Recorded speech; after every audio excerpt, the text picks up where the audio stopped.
They're currently down 2. Here's Hindich at the near post. She slots it in.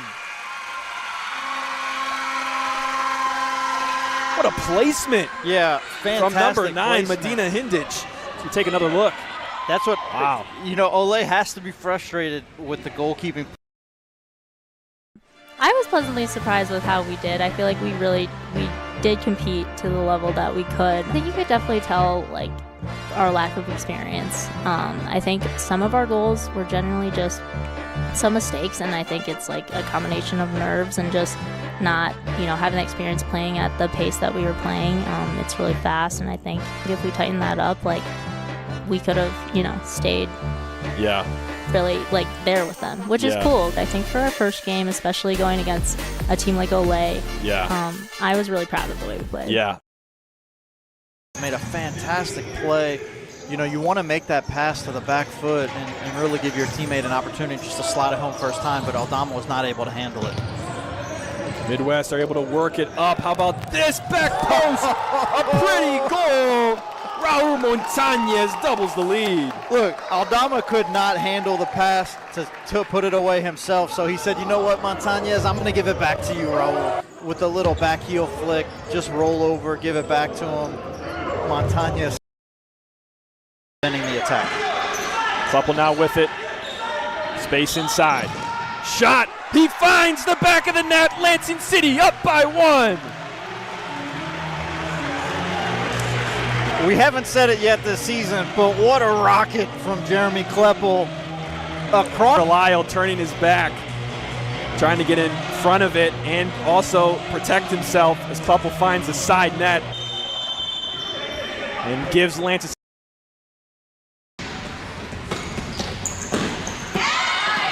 Nice run out of here, Lansing City.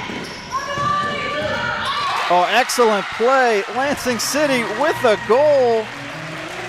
We were just talking about Ole's ability to make the extra pass, and wouldn't you know it, Lansing City does the same exact thing. Like, if I'm a fan of Midwest and I watch that game, and we have what I would be, in my opinion, one of the best keepers in the league, and he's not playing the second half. And to Marco, what we saw, he gave up 6 goals. Lucario was in there for 20 minutes. First half, didn't give up any. And so, like, that's a huge disparity. Sliding tackle, and if Montez saved that, outstanding effort as well. Lansing City in the attack, moving it. Blanco, did he make it? He did, says the referee. Goal number 4 for Lansing City. They pull ahead. It was a pass to Blanco. Yeah, Blanco got it. Yeah, Blanco touched it. Did you hear me say Blanco puts it away? That's all right. It hit the inside back post. I just have to mention before we move on here, that game was so amazing. You know how many players under the age of 20 were part of it? A lot. Oh my goodness. A lot of them. Ethan Castaneda, there's been times where something that he does in the game is exposed, or mistakes and things like that. He was amazing in this game. Last week against Ginga he was, and in this game he played really well, and I think the things that Lansing City have been investing in are starting to pay off. Gomez putting heavy pressure on. And here he is. He finishes. Ole go up by 1. And when you think about the addition of Daniel De Leon and what he means to this team, we told you that he was the assist leader last season. The goal. Outstanding effort from De Leon to create that. Really good positioning and understanding. We're ticking down to the final moments. Shoreline City trying to put something together. Aldoni Mendez, he's shielding off Hasevic's toe poke, finds the back of the net. Shoreline's up by 1 with a minute to play. Wow, Aldoni Mendez just showing his intelligence to shield the ball, to not let Hasevic come through, and just to prevent, Hasevic is pulling at him, just to prevent any. Mackenzie plays it in, gets it right back. Ramsey Terminini. Weisenhunt's across. Whoa! Hold up! Ramsey Terminini from the circle.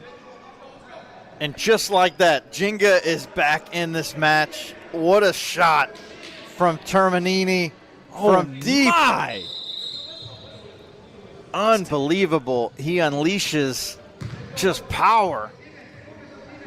Placement to the upper 90 back post, and the lead is ultimately asking the question, like, was this the best match of futsal on U.S. soil? From a perspective of an entire 40 minutes of futsal, two teams that are playing really good futsal. It's back and forth, but not because it's chaotic. The intensity just kept increasing.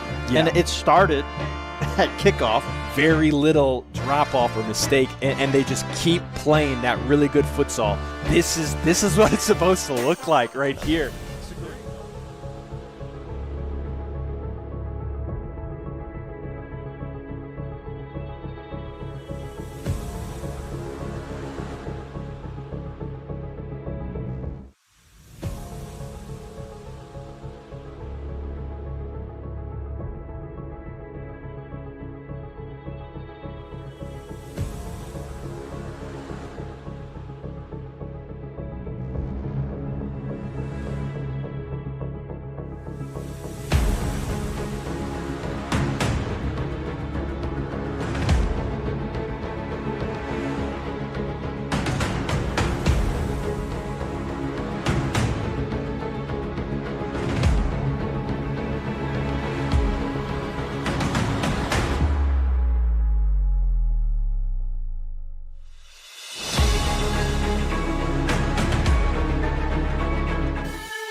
There were 3 red cards in that game. 3 red cards. You could see it on their faces, like they would hit the post again and they'd be like, what is happening? And they only gave up 4 goals? But it wasn't competitive. In 40 minutes? It wasn't competitive. 4 goals! A sign that a fan has made, a fan of Calvin Futsal made it. Chicago House is grabbing the sign, holding it up, and they're passing it around. The ball sticks to his feet. Like, I don't think that you should have seen him at practice last night. He was just toying with this. I ain't gonna lie. What level of crazy do you need to be a goalkeeper in futsal? 11. 11. No one woke up one day and said, I want to be a keeper today. I didn't want to be a goalie.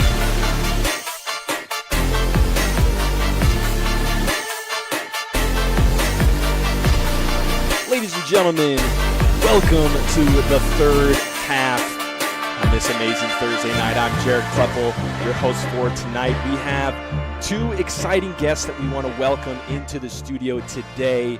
A little bit later, it's going to be Cesar Alayo from the Grand Rapids Red in preparation for the battle for Grand Rapids this Saturday. More on that. But first, we'd like to welcome a man from Cincinnati who was a key part to Ginga's game this past weekend in Detroit. They led for most of the game, came back. He scored the game-winning goal with 7 seconds left, and we'll get more into that. But please join me in welcoming Nick Rumisek to the show. Nick, thanks so much for joining us. Thank you, sir. Pleasure to be here. Yeah, so glad to have you on the show. Let me get the chat pulled up here so we can see anyone that wants to participate. If you have any questions for Nick, feel free to put them in the chat. Wow. So, Nick, this game that you guys had against Detroit, I'm really excited to talk about it with you. But first, I'd love to have the chance to get to know you and for everyone watching to get to know a little bit about who you are. So tell me a little bit about how you got into the game of futsal. Yes, sir. No worries. So, growing up, I was always playing futsal, and it was always just something I did during the winter. I had friends and connections that they had teams, and I was always on a team during the winter, and we would play against Ole. I'm not sure if it's the same Ole as the one in our league, but I believe I've played Ole before over here in Cincinnati, and it's always been a part of my career in regards to soccer. So yeah, just growing up, during the winter, there's not much to do, and you want to keep playing soccer because you don't want to lose your touch, and so futsal was always there, and it was always a big part of my life during the winter. That's awesome. So specifically with Ginga, how did you find yourself wearing the yellow? So with Ginga, so when I was growing up, I don't think Ginga was around, but I think I first started to hear about Ginga from a friend, and it was just starting to become like a popular club. And I can't remember if they had a junior, if they had a junior squad when I was playing in my earlier years, but as I started to develop and grow, Ginga became more popular, and I noticed they had a men's team that seemed pretty good. So I was just like, I want to join the club, and during the winter, there's not too many teams, especially in the men's league, that you can join. So Ginga was the perfect fit for me. That's awesome. That's really cool. Well, it was exciting this game this past weekend. You had a huge role to play in it. And like I said, I'm excited to get to that. A few more questions about kind of your story and how you got involved in the game. So you mentioned your history as a soccer player. What position did you play in the outdoor game? So outdoors, first of all, I used to play for different academies. One of the ones that comes to my mind is Columbus Crew, and that's kind of where I took my game to the next level, playing on that academy. And I was always growing up. I was always playing the center mid position, so I never played any other position, just in the center mid. I was always the eight, just moving it and providing the ball to the attack. So yeah, that was where I played growing up. I played on multiple teams, but Columbus Crew was the one that kind of that I kind of remember, and the one that I want to bring up. So Yeah. So, and then in the futsal game, I believe you are listed as a pivot. Is that correct? Fixo, yep, A Fixo. fixo. Okay, gotcha. I must have seen that wrong. So the transition from soccer to futsal, when we had Giuliani Campos, who I don't think he's played with you guys so far this season, but when he was on the show last year, he talked about the Jenga squad as being quite a lot of soccer players that had to transition to futsal. Tell me about that transition and what it was like for you. Well, for me, it was pretty natural because I was always playing futsal growing up, as I mentioned. I wasn't playing as much as I am now, but it was always something I played during the winter. So for me, the transition was easy, and soccer is the sport I've been playing all my life. So I mean, it's soccer at the end of the day. I mean, there's different rules and the ball is smaller, but for me, the transition was no problem for me. That's cool. That's cool. What would you say is, I'll ask this question and then we'll get into the game this past weekend. What would you say has been one of your favorite soccer or futsal memories that you have? Oh, definitely playing, alongside my brother, and Oh, I wow. can't, and yeah, I can't remember what tournament we played, but we have multiple memories and photos in the house of us winning tournaments, and just growing up and playing alongside friends, and just seeing how they develop. And that's something I'll never forget. So playing alongside my friends and alongside my brother, definitely. That's really cool. That's really a special opportunity to get to do that. Is it an older or younger brother? Oh, we're twins. Twins. Oh, wow. Okay. Does he ever play for Jenga? Yeah, he's playing. He's still getting used to the hang of things because Okay. he just came back from Germany, so we're getting him developed and getting him used to Wow. he knows he's played futsal. Like I said, we grew up playing futsal, but there's there's um there's some things he's got to get used to, the movement and moving the ball, and so we're getting him prepared, and then once he's ready, we'll get him in there. Yeah, that's awesome. Yeah, And now you played with Jenga last year a little bit, right? Like you played for Jenga in the FCS last year, correct? that's correct. Okay, awesome. So from last year to this year, what do you feel like you have seen as far as? I mean, I'll be honest. I feel like I've seen you guys improve from last year to this year. Oh What do yeah. you feel like you have seen specifically that's One been thing. better from last year to this year? Of course, yes. One thing I'd mention is, um, I think we kind of struggled with. having players like having players stay on the team, and because futsal is something you have to learn. You can't just go in and learn it in one day. You have to get used to the movements and how to move the ball and positions. So that's definitely something that we worked on, which is having some players that stay on the team. And Sato, I want to bring up Sato because he's really key. He motivates us and pushes us to the team we are, and we wouldn't be here without Sato. Like, he's a great coach, and he gets on us and he makes sure that we're serious about it, because we do want to win, and we do want to get better as a team. So Yeah. that's something I can say is the difference is we're starting to become a team. We have some characters on the team who are improving, and Sato is always motivating us and putting in drills that'll help us succeed. That's awesome. Can you give us an example of the difference that Coach Satoru Matsushima has made, just like a snapshot of a moment where he's done that? What's the question? Could you repeat it one more Yeah, time? so you said that he's had a great impact for your team. Give us an example of something that he does that has that impact. Oh yeah, just every training session, he'll come up with new drills. He knows where our team is. That's one thing I can tell. He knows like the quality of our team, so he knows when to incorporate new drills, and when we can do these drills. Um, just for example, like my last training, he brought up a drill that I've never done before, and it was Hmm. something. And then we integrated it into the game, and I was like, "Oh, that drill works, man. We should do this some more." So Yeah, just those creative ideas that he has, and like I mentioned, he's a big key factor in our team for sure. that's awesome. That's really cool. Yeah, I know my interactions with Coach Matsushima have been nothing but pleasant, and I really appreciate his just support of the league and everything that's going on. So that's awesome that you guys have that experience of him as a coach. Um, so let's talk about this game you guys just played. So to set the context for anyone who doesn't know, this was the second time that you guys played Detroit this year. The first one ended up being a one-goal loss at home. So you guys traveled I think it was like a month or maybe less than a month later. You traveled to their place. Really in this situation where you probably need a win.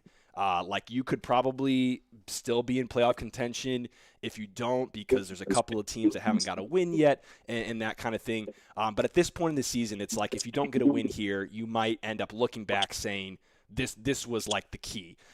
So you guys come into this game, and I guess before I ask about the game, is there any other context that you would set for this game that we didn't even know about?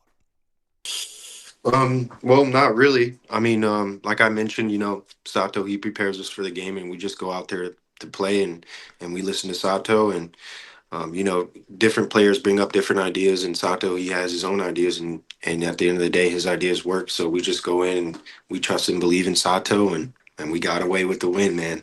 That's awesome. Yeah. Okay. So you guys come in and you come in and you are able to get this.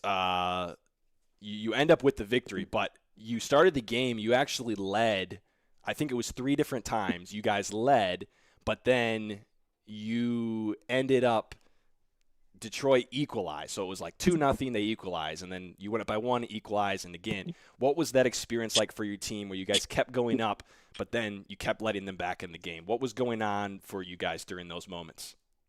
Yeah, I think well, for me at least, it was really exciting, and it was really nerve-wracking. We don't want to go down, and we don't want to lose the momentum. So just being able to keep motivation and keep pushing to get away with the win, it felt good. But during the moment, it's just like, oh man, you're in the game, and you're just like, I hope they don't score. I hope we don't go down a point. So, Yeah, yeah.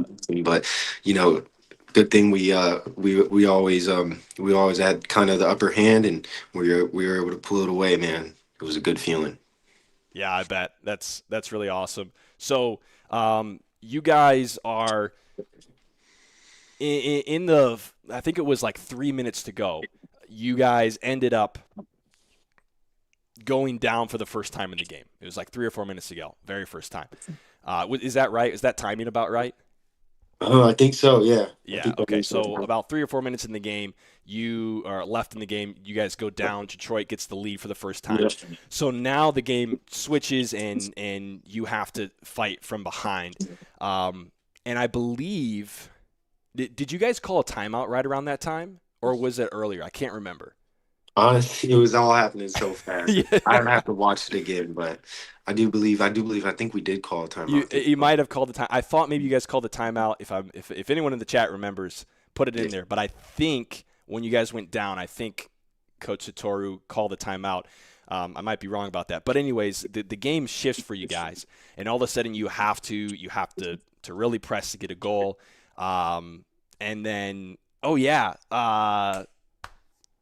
Guinevart is playing goalkeeper the whole game. Let's talk about that for a second. So he comes up. What was this like for you guys? Because this is the first time he's ever been in goal for you guys. He usually plays on the court. So what was that like? Before we talk about this last moments in the game where he actually pushed up and was part of the attack, what was it like to have him in net for this game? Well, for me, I think he's a solid player, and he's played in there before for us. So for me, I trusted him, and for me at least, he's a really developed player. So I'd much rather like to see him on the court with us, but I trusted him in net. No issues. Yeah. No issues. Yeah, that was one of my favorite things to see. Was like, what is this going to turn out to be? Because he doesn't have that experience, and his first couple of saves, he's like making it with his feet. Like, he really looks like a court player in that. Yeah. And now, no, like, disrespect. It was just like that's what he looked like. And then as the game went on, like, he kept playing well, and then he started to use his hands more, and it was like, wow, like, this is working out for them, and he's doing a great job. And then near the end of the game, he is actually the one who, coming up the floor off of a free kick on when the ball's bouncing around, he puts it away with his left foot from around the top of the arc. What's going on for you guys at that moment? I mean, it's like, I think it was under a minute to go. You tie it up, and it's like, what are you guys thinking then? For me, at least, everything's going so fast, and I'm just so motivated and focused for me, at least, because I'm always trying to win. I'm really competitive. So for me, going down and having to score and try to get that momentum back, it's just nerve wracking, and your heart's pumping so fast that it's just like I get so focused, almost in a zone where nobody can distract me, and I think that's what you saw on my last goal, where I kind of just dropped to the floor. It was just like all that weight on my shoulders just kind of left. Yeah, that was gonna be my next question. So 7 seconds to go, you end up on this ball's kind of bouncing around. You guys are pressing. You end up getting the ball off the press, and it comes to you. You put it in. You get it by two. Both the defender and the goalkeeper, and getting by doing that is not an easy task. And you had one of the best, if not the best, goalkeeper in net as well in the league, in Emerson Mena, and you score, and like we can see the result of what was happening inside because of your reaction, right? Like this, it was very clear that this was more than just like a goal at the end of the game. Like, this moment meant a whole lot. Give us a peek inside, like what was, like, we saw the reaction, but what was what caused that, and for this moment to be like so special for you? Yes, sir. Well, first of all, like I mentioned to you, having a hat trick is cool, but when you get one more, especially, it's kind of a rare, and it's a special moment. So when that moment happened, I got the ball, and I knew I had to score. I knew I had to score, like 7 seconds left, and I got the ball, and I gave it my best shot, and when it goes and it hits the back of the net, man, I'm not even thinking about celebrating, because I didn't even expect it to happen, really. So Wow. That celebration was really genuine. I just it really looked like it was like the emotion just like hit you, like you didn't have any control over it. You just, like, all of a sudden you're like, this just happened, and it just boom, and you're on the ground. Honestly, yeah. Wow. Really, something I can't control. It's just, it's just a special moment. Something That's so cool. Something I'll never forget. Yeah. And something else that I found out, well, we saw there was a lot of Ginga fans there, but I found out later it was actually more than I thought. It was maybe somewhere around like 35 to 50 fans from, like the Novi area that had come in. Yeah. So, like, was there any element of this game that made it feel kind of like a home game with them there?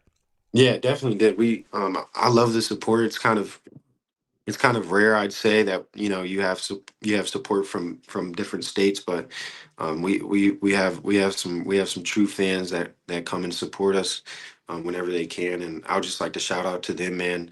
I love the support, and keep coming to the games because you guys motivate us. You may be the reason why we won. Who knows, man? Wow. So, Yeah, what a special moment that you got to celebrate with them as well, and they got to witness it also. So cool. So as we kind of wrap up this portion here with you being on the show in this game, is there anything that you would want to add to your experience in this game, or anything that you're excited for Ginga coming up here in the future? Yeah, 100%. First of all, I wanna mention that game was truly special for me, and as I mentioned, I'm super competitive, and I think you saw that competitive side come out of me that game. And as for Ginga, I mean the future's looking bright for us. Like I said, we're starting to look like a real team, and looking forward to the future and what Sato has coming up next for us, man. Super That's excited. awesome.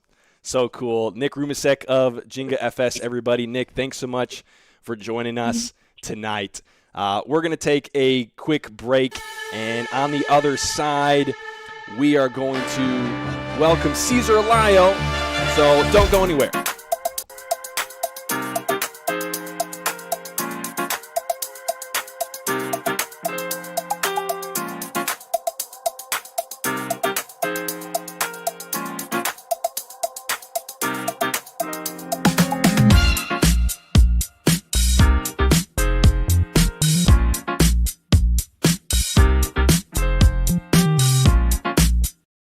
We're ticking down to the final moments.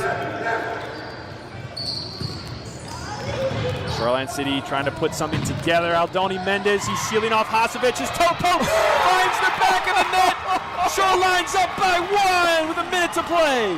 Wow, Aldoni Mendez just showing his intelligence to shield the ball, to not let Hasovic come through, and just to prevent, Hasovic is pulling at him, just to prevent any. Committing a crime so you can try to escape from prison. Bad idea. Going to the pod escape room to play an escape game with your friends. Great idea. Test your skill as an astronaut in outer space. Find Santa in Save Christmas. Or take a vacation to an abandoned island. Just don't get stuck there. The Pod Escape Room. Learn more at thepodlansing.com. McKenzie plays it in, gets it right back to Ramsey Terminini. Weisenhunt's across. Whoa! Hold up! Ramsey Terminini from the circle. And just like that, Ginga is back in this match. What a shot from Terminini from deep. My. Unbelievable. He unleashes just power. Placement to the upper 90 back post, and the lead is ultimately asking the question, like, was this the best match of futsal on U.S. soil? From a perspective of an entire 40 minutes of futsal, two teams that are playing really good futsal. It's back and forth, but not because it's chaotic. The intensity just kept increasing. Yeah. And it started at kickoff. Very little drop off or mistake, and they just keep playing that really good futsal. This is what it's supposed to look like right here. There's no doubt that the environment, it's a part of what makes the game what it is. But I think, like, this is a game that if you took all that away and you just watched the game, it would be amazing still. You're watching the Futsal Champions Series on FCS Live.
currently down 2. Here's Hindich at the near post. She slots it in. What a placement. Yeah, fantastic from number 9, placement. Medina Hindich. Let's take another look. That's what, wow. Ole has to be frustrated with the goalkeeping. I was pleasantly surprised with how we did. I feel like we did compete to the level that we could. I think you could definitely tell like our lack of experience. I think some of our goals were generally just some mistakes, and I think it's like a combination of nerves and just not, having the experience playing at the pace that we were playing. It's really fast, and I think if we tighten that up, like we could have, stayed. Yeah. Really like there with them, which is cool. I think for our first game, especially going against a team like Ole, I was really proud of the way we played. Yeah.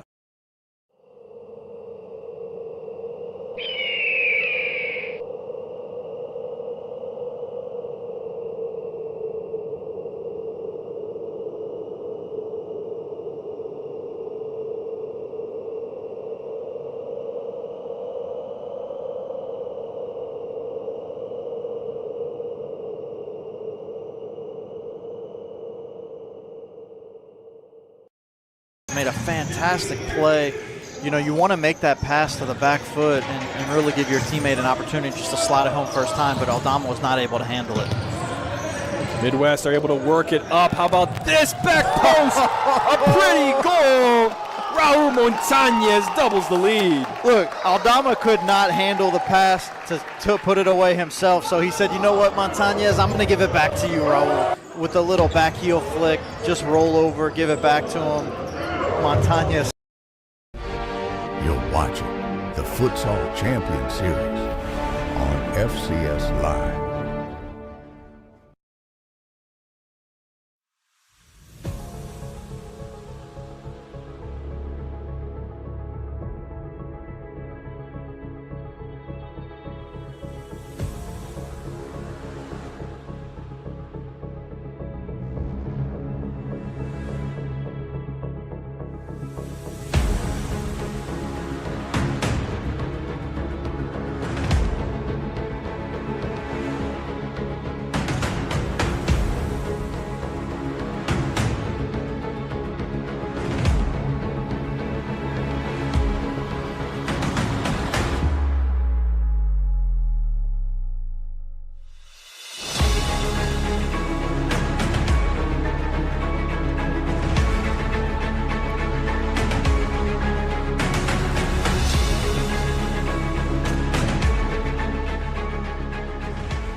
Welcome back, everyone, to the third half. I'm Jared Kleppel bringing you the show tonight. We just finished a segment with Nick Rumisek of Ginga FS. Learned a little bit about his story, how he got involved in the game with Ginga, and also about his emotional and amazing moment scoring the go-ahead goal with 7 seconds left in the game in Detroit to go ahead and complete the comeback. So if you missed that portion, go back and check it out. But now we bring on our second guest of the night. He is from Ole Futsal Club. And you're Ala? Is that right? Ala Pivo? I play everything. You play he says he plays everything. Let's get him on the screen so you can see him. It is Cesar Alayo. Thank you so much for joining me tonight. Yeah, of course, of course. So glad to have you here. Of course, we have a very exciting matchup this weekend, the battle for Grand Rapids. Grand Rapids Red versus Grand Rapids Blue, as Ole welcome Midwest United to their home floor in the first edition of that matchup this year. You guys actually play twice, which is really exciting. And it's a 2025 Finals rematch, the first time they're meeting since the Finals in the regular season. There was, I think you guys met in the National Showcase and took care, or actually that one was really close. It was a shortened game, so it's different when you have the shortened games, but you guys came from behind in that one. So we're going to talk all about that game later. But first, let's talk about this man who is right here next to me, Cesar Alayo, who recently had a big game against Chicago House as you guys routed them. Before we talk about any futsal-specific things in the FCS and what's going on for you guys, I want to learn a little bit more about you and your story and how you got involved with futsal, with Ole, and to be sitting here today. So if you guys have any questions in the chat, be sure to put them in there, and we will pick some questions that we like maybe from the chat. So feel free to put your questions in there.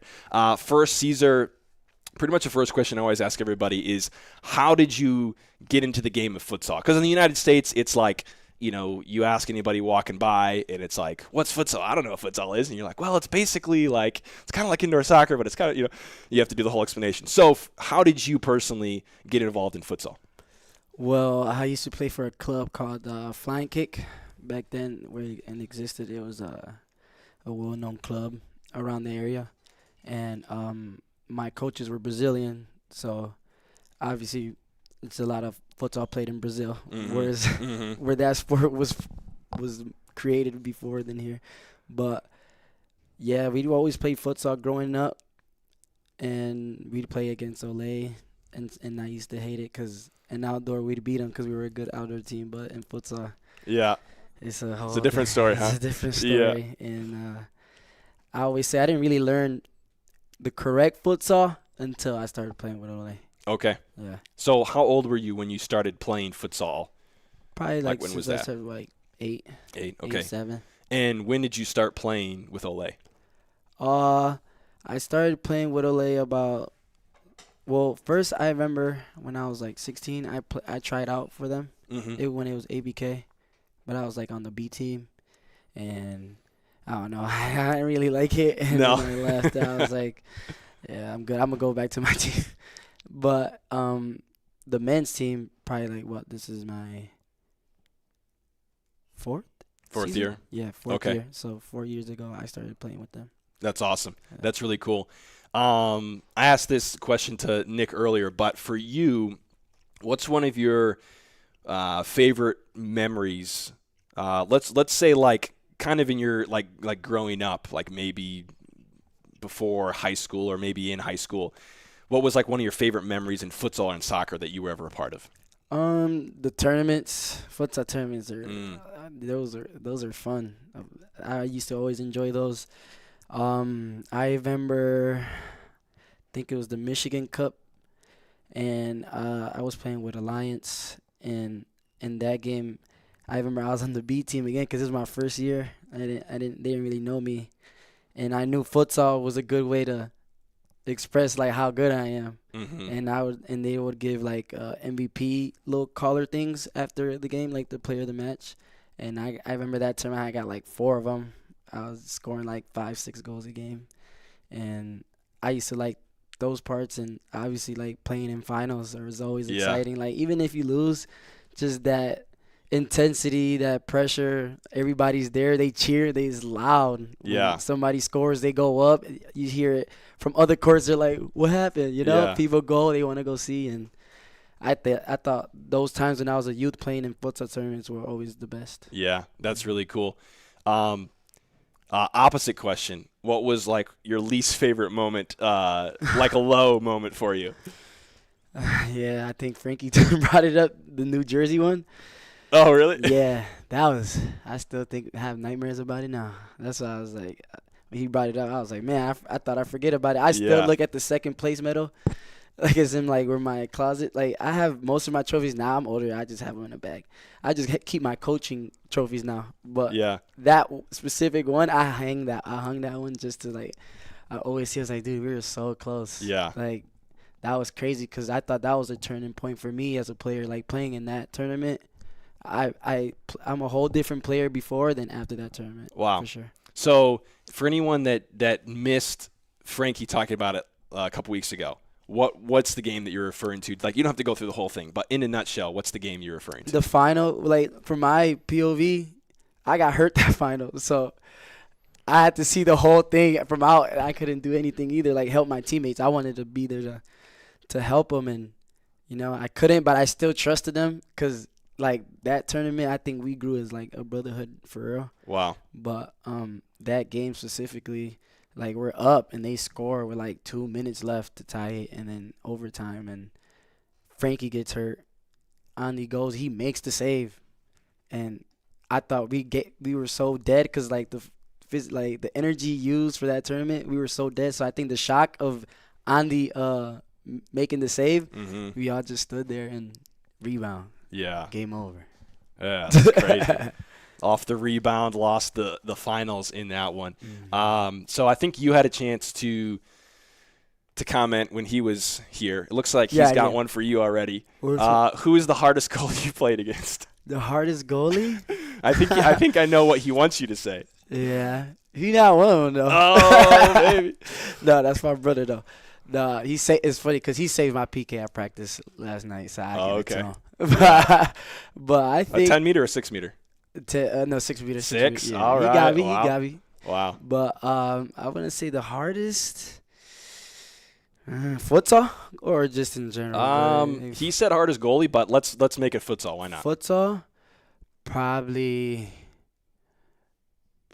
like Jay. This dude named Jay. He's very good. Frankie is tough to score on as well, and Andy too. I guess. Yeah. Yeah. He's up there for sure. Awesome. Okay, sweet. So did you play like outdoor growing up as well? Yeah. I did. Okay. When did you make the decision? Because I know this is something that a lot of people kind of face now with futsal, like, growing in the United States, but still not very many people know about it. It's not a lot of opportunity. So when did you make the decision to pursue futsal more fully and kind of go all in? I mean, yeah, as soon as I played for Ole. Because growing up, everybody knows in Grand Rapids, like, Ole is always, like, top tier futsal team. Mm-hmm. So, if you get on the team, like, you're not there for no reason. Mm-hmm. Right? You're there for a reason. And I think it helps you as a player. I guess it helps your ego because you're like, if I want to prove I'm the best, I need to play where it's best played. So yeah. Yeah. Okay, so that was when you started playing there about 4 years ago. Yeah. That was the choice. The choice to continue futsal. Yeah. And obviously, I'm older now. I mean, I'm not old, but like at that point where like outdoor is cool. Like I like outdoor. Like I think I'm the best playing outdoor, but like the opportunity obviously here is not the same as well. And yeah. You grow up, you go through injuries, life hits, so futsal I feel like is easier to manage with your life, and I coach it too, so yeah, I like being around that, and I feel like coaching made me love the game more too. Yeah, I heard you mention about coaching. I was gonna ask about that. So there's several players that we've had on the show that play and also coach. Mm-hmm. What's that experience been like for you, coaching the youth? Is it in Ole? I assume? Yeah. Mm-hmm. So what's that experience been like for you? And I guess just to give context for my question, I remember you say, now I put on display the trophies from coaching. Mm-hmm. So what is so special about coaching to you that change happened for you? It's crazy because I play FIFA right? Yeah. When I growing up, and I used to always play career mode. Yeah. So I used to never play. I would just sim the games with just like team management. Wow. And I feel like I like to think. So like I like to watch movies that make you think. I like to play board games where you have to think. So like challenging myself where you just have to think. Quick pop-up question. Yeah. Favorite board game? You have a favorite? Yeah. What's your favorite? Connect 4. Connect 4. Yeah. And that one really makes you think, huh? Yeah, wow. Connect 4. You play me. Whoa. It's different. I grew up playing chess. I remember my mom used to always give me the little, I don't know if you got one, but those see-through very hard chess boards. Okay. And I think I know what you're talking about. I used to think of those as like, oh, this is cool. And I used to play chess with my cousin. Wow. Yeah. That's Connect awesome. 4. Okay. That's my game. So you like things that really make you think. Yeah. Think a lot. And so you were talking about your coaching and with coaching, obviously you have to. It feels like your job is to find a solution when things go wrong, or how can we better team off your team skill. And, and when you're coaching them in practice, like you're teaching them how to be under situations that when the game happens, like you get that satisfaction when things go right and go your way. Like as a coach, I love being able to see the progress of a player where they were like super low level, and then 2 years later they're like doing things like whoa. Yeah. And then Wow. they, and they, That's amazing. and it feels better when some of them thank you, like, yeah, I learned that from you, and you're like, oh yeah, I did Wow. do that. That's really It's cool. That kind of leads, maybe you already answered this question, but it made me think about it while you're talking about coaching. What do you feel like is your greatest joy as a coach? Greatest coach is to see them happy. To see them happy. See Wow. them happy when they win, especially like a tournament. They're all happy. Yeah. You know, especially like I have older girls, so those girls have character. Their characters it's funny, and dealing with that too as a coach. You Yeah. have to be around so many different kinds of brains, Mm. and you have to try to put them all in one channel. And Wow. to see them all work together and conquer something, you're like, wow. Yeah. That's That's a really good cool. feeling. Take me into a moment where things didn't go well for a team that you're coaching. What, as a coach, how do you respond when it's like you come up short? What's your response as a coach to your team in those situations? I feel like right now I'm still in that learning curve because Yeah. sometimes Oh, you yeah. do get frustrated because I'm young. I'm young and I'm Sure. a player. So obviously I'm competitive. I don't want to lose. Yeah. Right? Yeah. But then you sometimes as a coach, I feel like you have to have teams that lose to help you learn to be in that situation, Yeah. to how to handle it. And, you tell them always first, I think it's important to always try to calm them down first. You know, Yeah. so there's emotions. That means they care. If they don't show emotion, I'd rather see a player show emotion when they lose than when they don't. And then now it's just how to make them feel good. Like, it's okay. Like, we lost. We play hard. Did you give your 100%? Yeah. Then that's all I care about. If Yeah. you gave your 100, that's all I care about. And you're young. You're growing up. We're here to build you up to when there's a point, like, you go somewhere by yourself and you're at a high level, how to now get to that point. Yeah. That's really cool. Coming back to the Connect Four, so Rudy says, isn't a mathematically solved game? Is that fighting words? Is it a mathematically solved game? He can play me. He wants to play. All right. Can download the iMessage. There's a Connect Four and iMessage? Yeah, but that Okay. one takes too long, though. I feel like that's unfair because you get to think too much. We gotta do it in person and play, Wow. and we'll see about that. That's hilarious. Amazing. So we have some Connect Four live stream coming up. No, I was kidding. I'm That's down. That hilarious. would be cool. Little Connect hilarious. 4 section. Yeah, that's really cool. Well, I really appreciate you sharing your experience as a coach, your moments as a coach that have been exciting. I asked you about like a high moment in your like career in soccer or futsal. Do you have a favorite moment from your like coaching experience? I would say probably my first tournament. Okay. My first tournament that I won. Yeah. With my girls, they won it, and I'm like, wow. That must mean I'm doing something good. If I'm seeing success so early, like I feel like some coaches getting put in different shoes where they have a team and they're always losing, but then eventually, like 5 years later, 6 years later, they're winning everything. So that's a different satisfaction than, you're coaching and you're just winning. Yeah. So, but first tournament for sure, that was cool. Yeah. That was awesome. That's one. really cool. That's what I felt. I was like, I got one. Yeah. To show that I'm a good coach. Yeah. So I think I saw this earlier in the chat. Let me see here. Where's my – there it is, my mouse. Is there any ABK or Ole alumni that you've looked up to in the past? And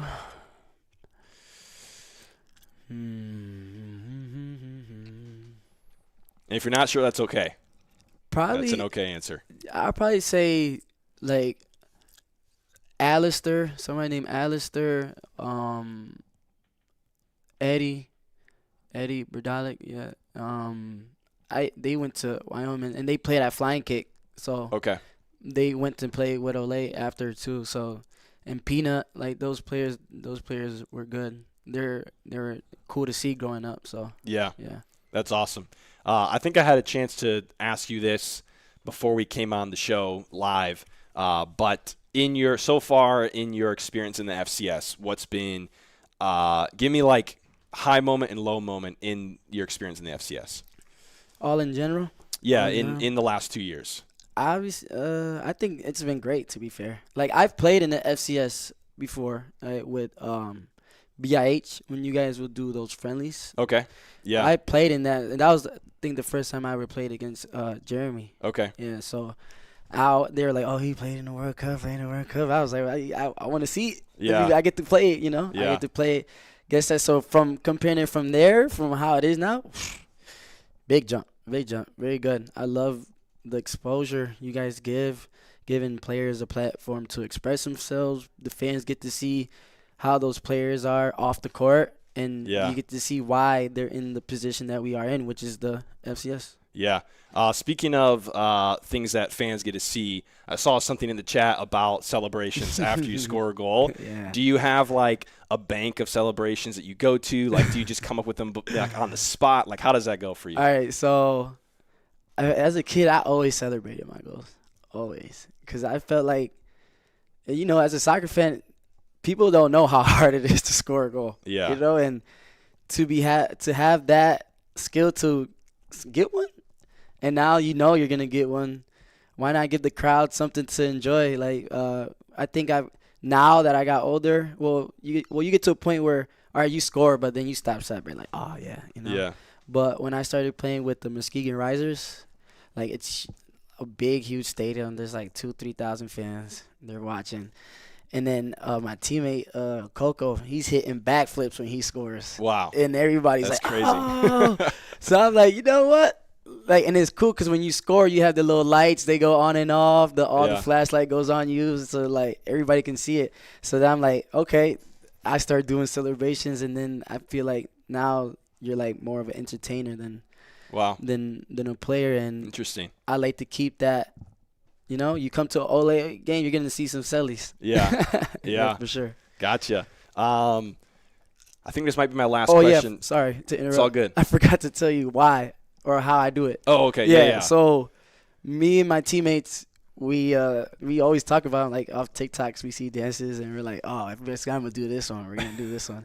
And it's funny because, as you've seen, I think when I scored my third goal, I didn't think I was going to get in this position where I'm scoring 3 goals. Like, we ran out of celebrations. Yeah. So we didn't know what to do. And then at that point, you go to your go-tos. Yeah. I got a couple go-tos at least, so went to that one. Yeah. Yeah. Gotcha. So that's a little insight into how the celebration, works for this man here. Last question, and then we're going to get into some more specific futsal stuff. What is your I guess this is the best way to say it. Why do you play the game of futsal? I play the game of futsal because it's a good way to express yourself. I always say the way you play is the way you are off the court. Wow. So if, like, somebody who's daring, fearless, you can see that their personality through their play. You can see somebody who's soft, somebody who's gritty. And you can see who's crazy, who's patient, who's impatient. Yeah. So I think I like to see that. And obviously, I don't know. I like you get to do plays. I remember a kid asked me that. He was like, in the outdoor, like, why don't we do plays? I'm like, this is not basketball. Yeah. But in futsal, it is kind of like basketball, like how you said where you get to say, what's futsal? Yeah. It's soccer on a basketball court. Yeah. Yeah. So running plays, I think that's cool, and seeing it work, that's awesome. And I'm a fan of basketball as well, so I like it. Do you watch the NBA? Yeah, I do. Okay. Do you have a favorite team? Yeah, Lakers. The Lakers? My real team, like, when I don't like the Lakers, is the Spurs. I like the Spurs when it was like Tim Duncan, Tony Parker, and Ginobili. Yeah, that was a classic team. Yeah, that was a good classic team. Ladies and gentlemen, it is Cesar Alayo from Ole Futsal Club. We're going to take a quick break, and when we get back, he'll still be on the show. We're going to be talking about some games that just happened and games that are to come, and we will preview the FCS weekend that we have coming up, including the battle for Grand Rapids. So don't go anywhere.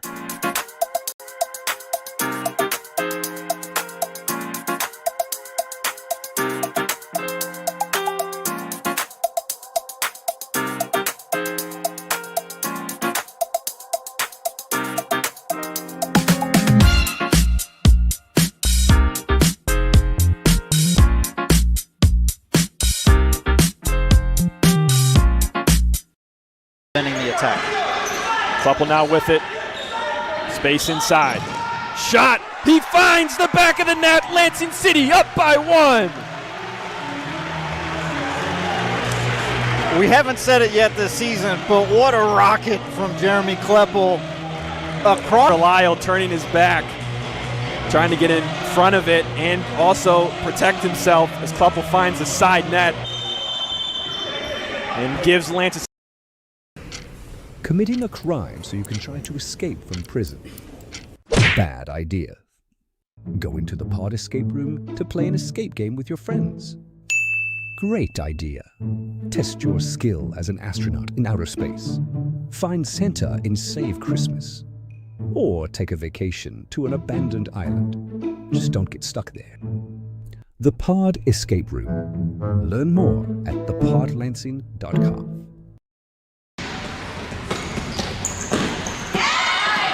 Nice run out of here at Lansing City. Oh, excellent play. Lansing City with a goal. We were just talking about Ole's ability to make the extra pass, and wouldn't you know it, Lansing City does the same exact thing. Like, if I'm a fan of Midwest and I watch that game, and we have what I would be, in my opinion, one of the best keepers in the league, and he's not playing the second half. And to Marco, what we saw, he gave up 6 goals. Lucario was in there for 20 minutes. First half, didn't give up any. And so, that's a huge disparity. You're watching the Futsal Champions Series on FCS Live.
Welcome back, everyone, to the third half here on the Futsal Champions Series Live.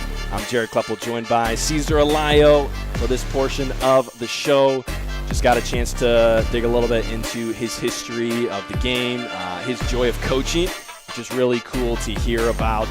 So check that portion out. Now we're going to be focusing a little bit more on the league and things that are going on here. So there are a couple of games that happened this past weekend. There was 3 of them, and you guys were in one of them. But before we get to those games, actually this kind of plays in. So we'll just hit the first one. This was Lansing City, a slim-looking Lansing City squad missing probably 5 or 6 players in the first or second line. They got the 3 points in Akron. Innovation dropped to 0-5. Lansing City 3-1. Right before we came on air, we were talking about when you guys played Lansing at the beginning of the year, and just the game. That game was amazing, and it was really exciting to watch. And you had some thoughts about that game.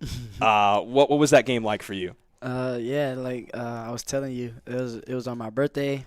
First game of the season. I didn't want to lose. That was my birthday gift. You guys better not sell me. But like I was telling you, that game I thought we played terrible. Like from my expectation, how we keep each other at a high point. Like I thought that was bad, but it was obvious, normal. First game, we're in like the last team to play. Like the first game's always tough. Like last year we tied, so usually we wake out of that slump. And I thought Lance, like I was saying, how I would expect Lansing to be in the finals against us, because usually when we're sleeping, other teams don't take advantage of that, and they did a pretty good job of that. And eventually we woke up and got the dub. But we can't do that again. We can't keep slipping up like that, or they'll make us pay. Yeah.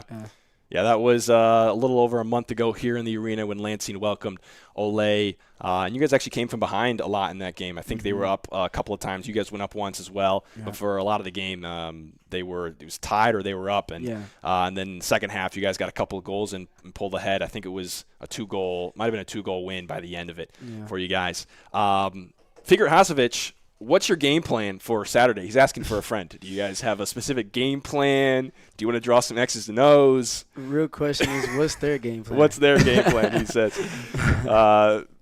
So that actually kind of points to something that I want to mention. I'm kind of going out of order here.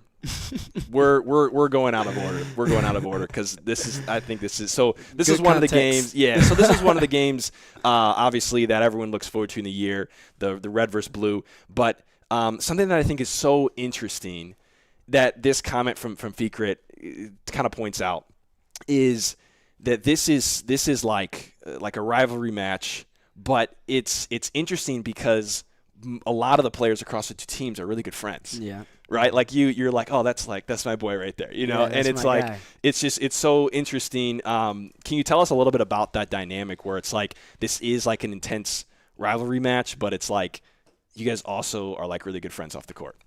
I think it's great to have a good friendly rivalry, you know, because we were talking about, usually rivalries, you hate the other team. And we don't hate them at all. We love those guys. I see it as in like they're younger than us, so they're like our little bros, but they're the little bros that they're not afraid to punch back. So, and we respect that. We respect them. We respect Midwest as a club, and it's always a good game. Love playing them because obviously you don't have to travel far either. Yeah, that is they're right around the corner. Yeah, you just go down the road just a little bit. When we were off air, you actually mentioned that you felt like what may actually be even more of a rivalry game is when you guys play Shoreline. Tell me a little bit about that. Yeah, that game, you'll see that for sure. Not because we don't like them, but it's just street cred, like how Gerard was talking about. Like I would say, I'm friends with Alexis, Chris, and Aldoni, but we're always on the opposite team, and those guys are the best. They always win. They always win. It's hard to beat them. You feel good when you do, but that's what it's going to be. And wow, they're like, I love those because I play with them outdoor in the Hispanic League this year, and we play together, and they were telling me like we're gonna put a team, and I told them like, yeah, dude, you guys should just get the league, you know, like better, more teams the better, right? And especially a good team. I'm not surprised of their record at all. We know they're a great team, and if we play that, it's just to see where are they at, and are we gonna still show that we're the big dogs? Yeah. Well, that'll be exciting. Another rivalry match to look forward to. So this is like the big highlight for this weekend. You guys take on Midwest. It's the first time you guys have played them in the regular season since the 2025 finals. You guys did get a chance to play them in the tour, but it was a shortened game, right? That was the only time you played them. And those shortened games really did turn out to be, they really had large effects on kind of the flow of the game. Yeah. So pretty much it's the first time you guys are really playing them again since that finals. That makes it so exciting. What are you expecting to see this weekend in the Grand Rapids Clash? A win, for sure. Got to. You at home, and now we have this this little cup, rivalry cup, the Kelda Cup, and we want to be the first to win it. And, like, adds a whole new level to the game. 0-0, basically. Wow. Yeah. So I think, the score is, I really can't say, but a win for sure. Yeah. Who do you feel like are maybe a player or two that you would point out to say, I think these are key pieces that we need to stop on the Midwest side? Yeah, Vickert for sure. He's dangerous. You can see he's been scoring nasty goals. Like, he's my guy. I was like, dude, how that one he's chipped the goalie? I was like, bro, I know you didn't think about, I'm about to do this. And he's like, yeah. But, dude, we got to stop him for sure. He's their biggest threat. We stop him, force them to play more as a team than trying to get him to get his goals. But he's going to try his best to always hurt us. So try to get him first for sure. Yeah. Yeah, that's definitely Fikar Hasovic, one of the best pivots in the league probably, and he has been performing well, been scoring goals. So that's definitely a player on the other side that you guys will have to be aware of. Since we're talking about you guys, let's go to the game that you guys had this past weekend. You guys won 14-3 against Chicago.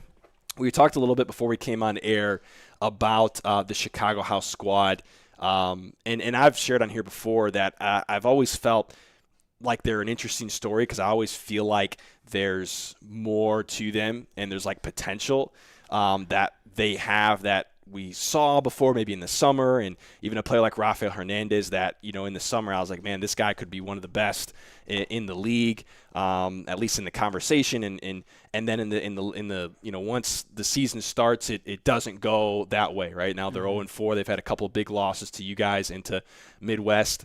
They had a very close one with Shoreline and one before that wasn't as close.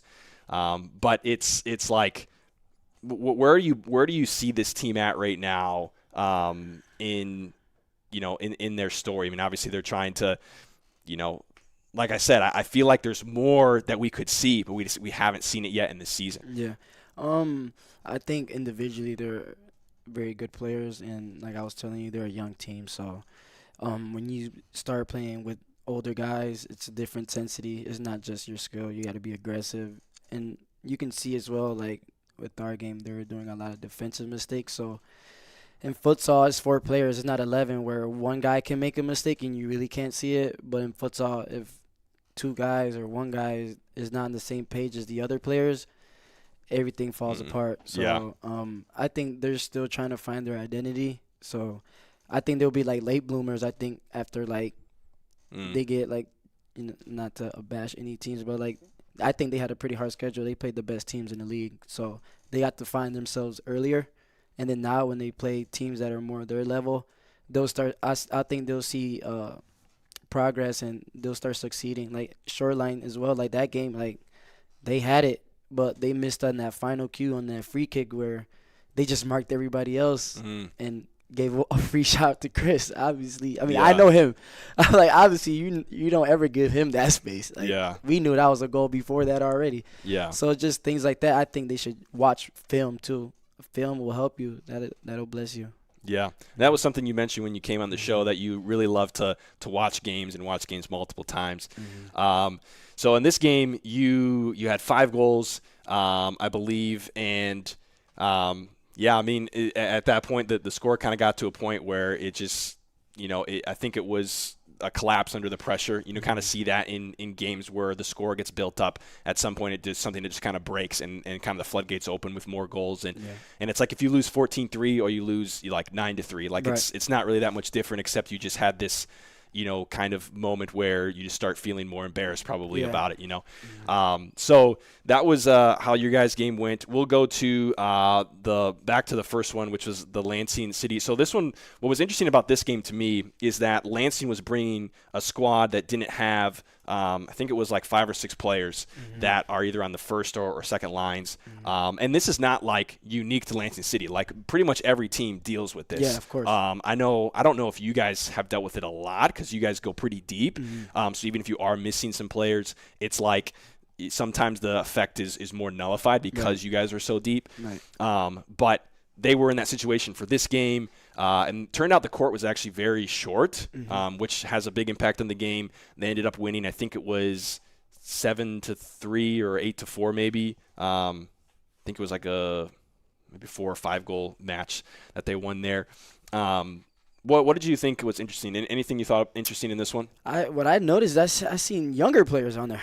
Yeah, for Lansing. Yeah, because they were missing so many. There was like a few guys. But I think, like I was telling you, like, they're deep too. Like they're but they're like, I would compare like Barca. They're doing it through the academy too. Like, they're putting their young players in big situations where a younger player can play in. And you really won't see that effect as drop. So I think it's nice because then eventually when like 2-3 years from now, those kids get older, they get physical, they get stronger.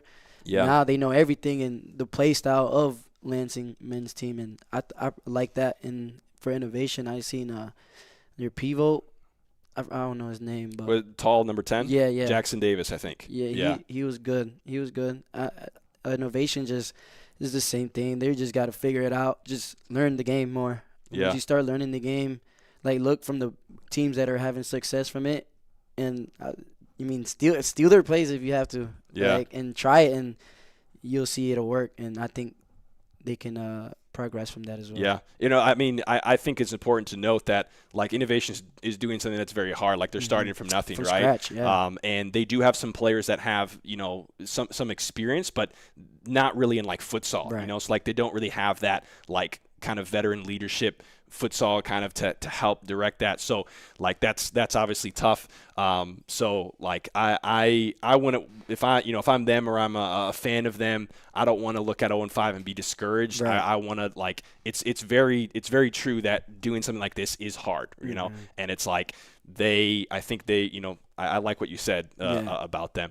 And then to your point on the younger guys for Lansing, I feel like this was a really cool opportunity for them, and I thought they played well. There was like 3 guys, particularly Anthony Wetzel, Coulter Reese, and Charlie Nunez, and that it was like, okay, when the second line comes in, these 3 guys are on, and it's like, let's see what happens, right? They're in a FCS match, men's game. They're playing against full-grown men. Like, what do we see? And like you mentioned, I agree. I thought the result was great. I thought they stepped up to the task, and they were willing to not be afraid, and they're willing to be brave. And, like, those are huge in the game of futsal. I mean, you know, you've been playing it, and you even mentioned it. It's like when you're talking about the defense of, like, lapses, that it's like a huge microscope over every player, right? You can't hide. You can't hide. So it's you will like, get exposed. Yeah, you can't hide. So, like, the courage it takes to step out on the floor, like those 3 kids did, you know, in Akron, like, that was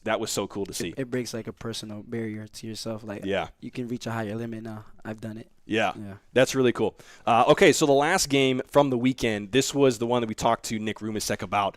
So Ginga leads 3 times by 1 or 2 goals, and each time Detroit leveled. So it was 2-0, Detroit leveled, 3-2, Detroit leveled, 4-3, Detroit leveled.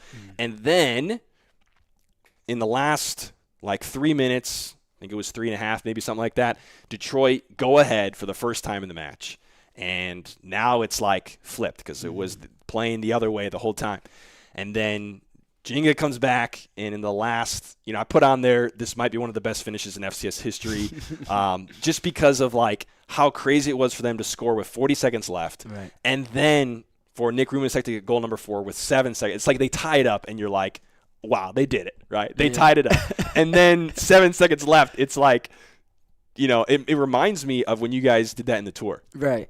You guys had a couple of games that you did that, but particularly against Chicago. It's just that it's futsal. That's futsal. Just that excitement where, like, we were up, now you're down. Yeah. And you could either overcome that, you let the other team come back, or take advantage because this is your last chance. And having that excitement is so cool because, oh, my gosh. And you're able to get a goal that quick. Yeah. Like an outdoor. It's a lot more difficult to go and score that quickly. Score that quickly in futsal. Oh, we can get one. And doing that, I think that's an amazing feeling when you're playing futsal. And for Ginga, that was crazy. We were watching it. Most of our teammates after our game, we went to watch it, and I'm like, oh, no way, Ginga's up. Yeah. And then we checked back. Detroit came back. We were like, oh, yeah, all right. And then Ginga tied it. And then when we seen it, like, when Nick, that's his name? Yeah. When he scored the buzzer, we were like, oh, my God. And we're like. That's crazy. Think about it. We're futsal fans watching it, and we get excited, too. Yeah. So that was cool. Yeah, that was really cool. And I thought it was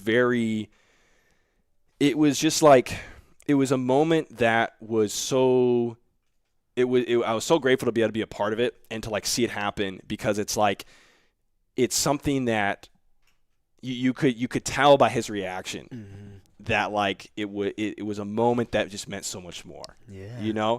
And it wasn't even like a final. It wasn't a playoff game. It was like, it was the middle of the season on the road, and they had some fans there, but it was just like, wow. And just to talk about the play in this game, there was actually things from both teams that I thought were better in this game than I've seen in the season.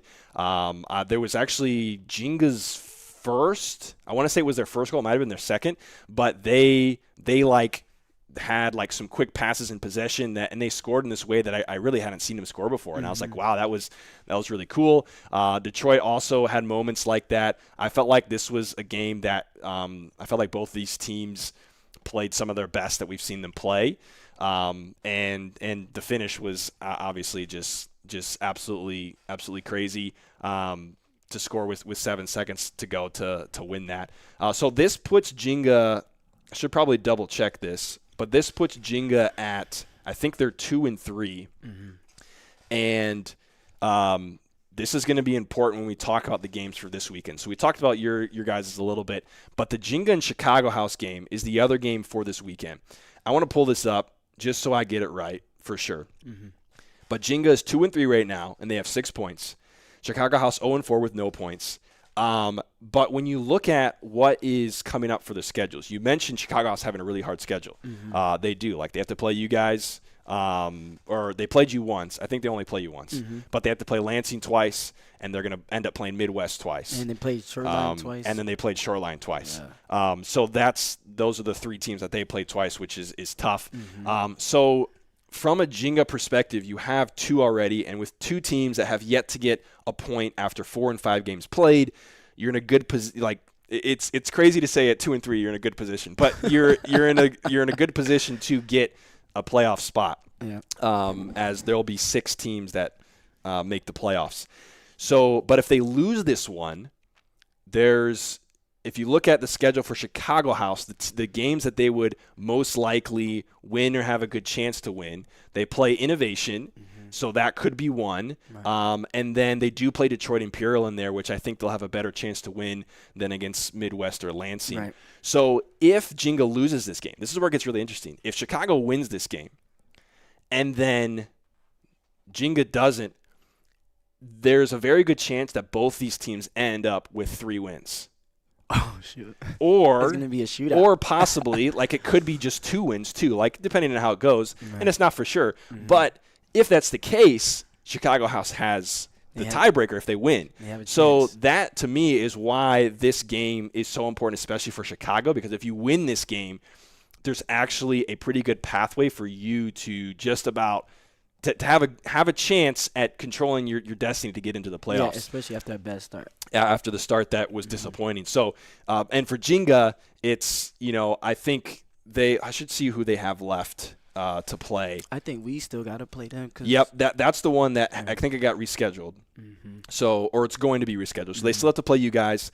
They do get Innovation again, and then they get Shoreline and Midwest. So they competed with Shoreline at the end of the game the last time, and then they'll play Midwest for, I think that's the only time that they play them. Okay. So if they win the Innovation game, which is that they won 8-2 in the previous, then that puts them at, the Shoreline game is like, they were getting beat pretty good for a lot of it, but then they came back. Yeah. So it's a possibility.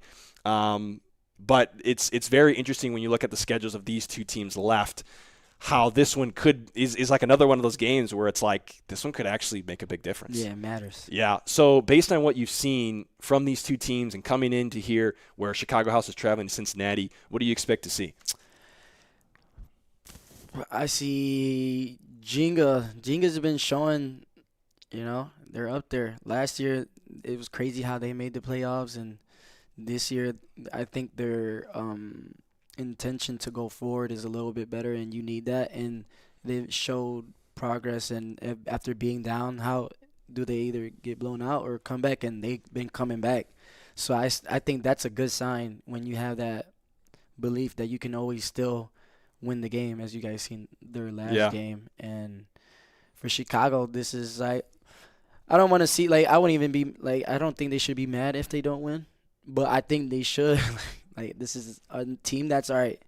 Could be our level. If we play a good game, we can win. So I think they should concentrate hard and actually go for it. Don't give up. Yeah. Even if you're down, if you get scored on first, 2 goals, who cares? Like Go. they did in the Shoreline game, when they came back from down 4, I think. You need that. Yeah. You need that. In futsal, you need that. And yeah. if they bring that and come physical, I think in futsal you have to be physical. Not dirty, but smart, physical. Your mission should be when you're on the court, don't let my man score. So if you have that mentality, I think they could get an upset on this game for sure. Yeah. Yeah, I think for Chicago House and Ginga in this game, my outlook is I still feel like there's this potential that Chicago House has. And at this point, with 4 games that have gone by and we haven't really seen the potential happen or adjustments happen, I don't know when or if it'll happen this year. But I feel like it could kind of at any point. And if they do, I think they play much better than what we've seen. I think they're a much better team talent-wise than what we've seen. And I think if they play how I think they could play, I think they can win this game. But based on what we've seen so far, I think Ginga will win this one, and I think they'll probably win.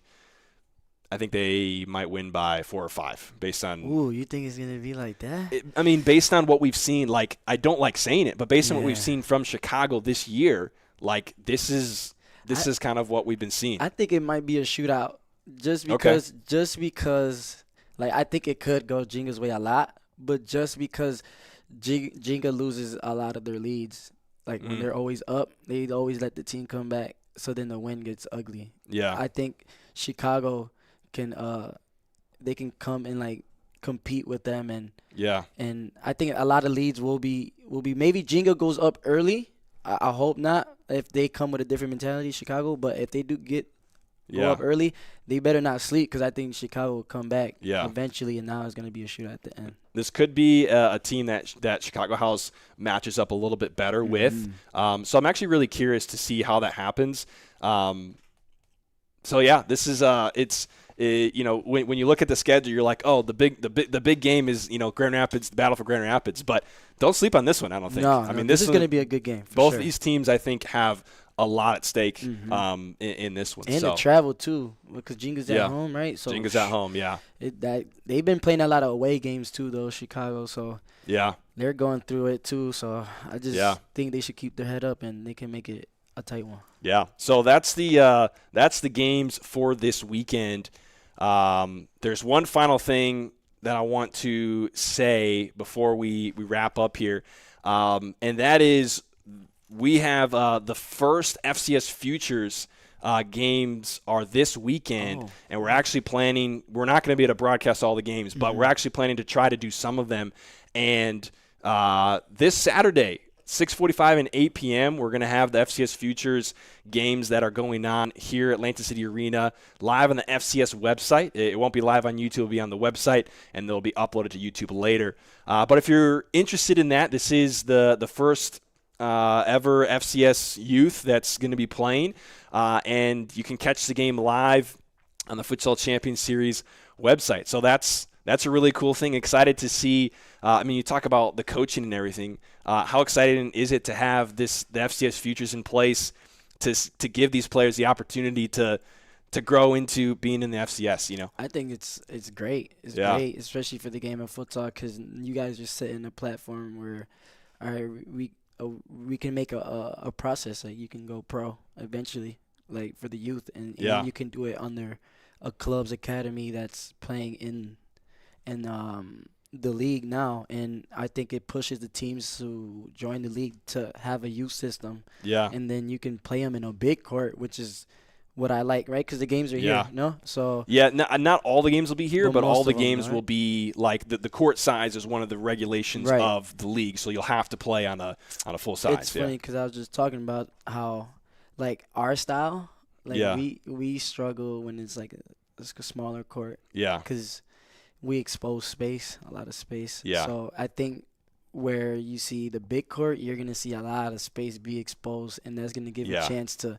actually rotate, and you can see more individuality, where it's not just feel like a player is it's just counterattack the whole time. Right. Compare where you have to build something to go forward, and I think you're making a real futsal player, which I think it's nice to have for youth. I think youth should be played on that size as well. Yeah, and that's amazing because it's like they're playing the type of game that they will play. Exactly. They don't have to change what they're playing. So it's like, really excited about what's to come for FCS Futures, and we're going live with a couple of games for them this Saturday, and we'll try to put some of those in throughout the year when possible.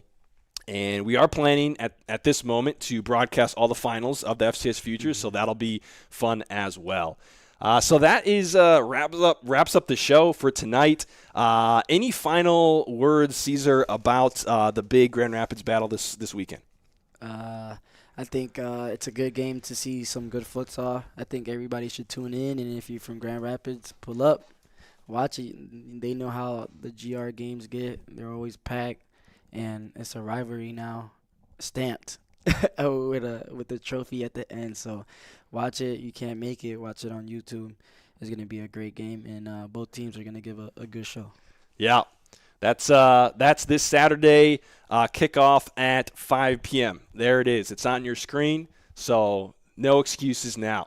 5 p.m. on Saturday. Wow. Will Grand Rapids be red or blue? We'll find out this Saturday. That wraps it up for tonight's third half show. Cesar Alayo of Ole Futsal Club joining, as well as Nick Rumisek earlier. Cesar, thanks so much for being a part of it. Yeah, thank you. I just want to thank you for this opportunity. Like I told you, I've been wanting to be in this chair for a long time. Well, we're glad to have you tonight. And, wow, some big games this weekend. Tune in before we have the holiday break. No games the following weekend. So this is the time. This is the time to get that futsal fix in and have a good time with it. That's all for tonight. Thank you so much for tuning in, and we will see you guys in the next one.